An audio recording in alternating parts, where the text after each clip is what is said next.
অনেকেরই আশা ছিল, কিন্তু পূরণ হলো না। সিঙ্গুরের জনসভা থেকে একটিবারের জন্য টাটার কারখানার কথা মুখেও আনলেন না নরেন্দ্র মোদী। টাটা গোষ্ঠীর চলে যাওয়ার জন্য মমতা বন্দ্যোপাধ্যায়ের সমালোচনাও করলেন না। আবার বিজেপি রাজ্য স্তরের নেতারা যেভাবে বারবার বিজেপি ক্ষমতায় এলেই টাটা ফিরবে বলে আশ্বাস দেন, নরেন্দ্র মোদীর গলায় তাও শোনা গেল না। সিঙ্গুরের এই জমিতেই সভা করলেন প্রধানমন্ত্রী নরেন্দ্র মোদী। এই জমি আজ থেকে 18 বছর আগে ছেড়ে গিয়েছিলেন রতন টাটা। এই জমি 1 দশক আগে ফিরে পেয়েছিলেন সিঙ্গুরের কৃষকরা। ঠিক সেই জমিতেই প্রধানমন্ত্রীর সভাগিরে একটা কৌতূহল জল্পনা তৈরি হয়েছিল। সিঙ্গুরের বুকে শিল্প নিয়ে কি বার্তা দেন দেশের প্রধানমন্ত্রী, কিন্তু কোথায়? সিঙ্গুর নিয়ে কোনো কথাই শোনা গেল না। এতদিন টাটা বন্ধ ছিল, মমতা দি কিছুই করেননি। আমরা ভেবেছিলাম যে মোদিজি এসে কিছু করবেন, কিন্তু উনি তো কারখানার ব্যাপারে কিছুই আলোচনা করলেন না, কিছুই বললেন না। অনেক গরিব দুঃখী আছে এখানে, না খেয়ে মানে কষ্টতে দিন কাটাচ্ছে। এখানে প্রধানমন্ত্রী আসবেন, শিল্পের জন্যও কিছু বলবে না, কৃষির জন্যও কিছু বলবে না। আমরা ভেবেছিলাম যে এই মঞ্চ থেকে উনি সারের দামটা হয়তো কিছুটা কমাবেন এবং চাষিদের সঙ্গে থাকবেন এবং চাষিরা ওনাদেরকে মানে বাহবা দেবে। কিন্তু এখানে যে সভা উনি করলেন, তিনি চাষিদের নিয়ে একটা কথাও বললেন না এবং শিল্পের নিয়ে কোনো কথাই বললেন না। সিঙ্গুরে দাঁড়িয়ে শিল্পের প্রসঙ্গ টানলেন মোদী, কিন্তু সম্পূর্ণ ভিন্ন প্রসঙ্গে। बंगाल में उद्योग तभी लगेंगे, निवेश तभी आएगा जब यहां कानून व्यवस्था बेहतर होगी। নরেন্দ্র মোদী সিঙ্গুরের বুকে দাঁড়িয়ে টাটাদের কারখানা কিংবা মমতা বন্দ্যোপাধ্যায়ের আন্দোলন সম্পর্কে একটি শব্দ না বললেও মঞ্চে উপস্থিত বিজেপি নেতারা যে আশায় বুক বেঁধেছিলেন তা বারবার বোঝা গেল তাদের কথা থেকে।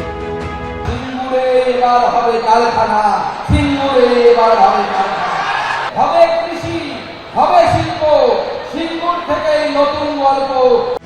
শুভেন্দু অধিকারী তো মোদীর মঞ্চ থেকে সরাসরি রতন টাটার প্রসঙ্গও টানলেন। প্রয়াত রতন টাটা জি এখানে যখন কারখানাটা জোর করে তুলে দেওয়া হলো, সেদিন বলেছিলেন আমি ব্যাড এম কে ছেড়ে গুড এম এর কাছে চলে গেলাম। সেই দিন গুজরাটের মুখ্যমন্ত্রী ছিলেন, আজকের আমাদের লোকপ্রিয় প্রধানমন্ত্রী। শিল্পের বদ্ধভূমিতে দাঁড়িয়ে আমাদের প্রধানমন্ত্রী নরেন্দ্র মোদী আপনাদের কাছে এসেছেন শিল্পায়নের বার্তা দিতে। তো রতন টাটা বলেছিলেন আমার মাথার উপর বন্দুক রেখে কেউ কোনো কাজ করাতে পারবে না। আসলে আমাদের যিনি মুখ্যমন্ত্রী বা তৃণমূল কংগ্রেস, রতন টাটার মাথায় শুধু বন্দুক রাখেননি, গোটা পশ্চিমবঙ্গ তথা ভারতবর্ষের শিল্প ব্যবস্থার মাথার উপরে বন্দুক রেখে দিয়েছিলেন। আজকে আমরা এই ব্যবস্থার পরিবর্তন করতে এসেছি।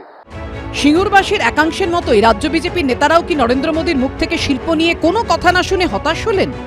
2006-7 শুরুতে আন্দোলন যখন শুরু হয়, তখন এই আন্দোলনে ওনারাও ওতপ্রোতভাবে জড়িত ছিল। তার জন্যই হয়তো উনি বলে ওই কারখানা নিয়ে কিছু আর বললেন। দোরগোড়ায় বিধানসভা ভোট, সভাস্থল সিঙ্গুর, কিন্তু টাটাদের সেই কারখানা নিয়ে চুপ নরেন্দ্র মোদী। সিপিএম বলছে মোদী সমালোচনা করবেন কি করে, কারণ মমতা বন্দ্যোপাধ্যায়ের যে আন্দোলনের জন্য টাটাদের পশ্চিমবঙ্গ ছাড়তে হয়েছিল তখন তো বিজেপিও তাতে অক্সিজেন জুগিয়েছিল।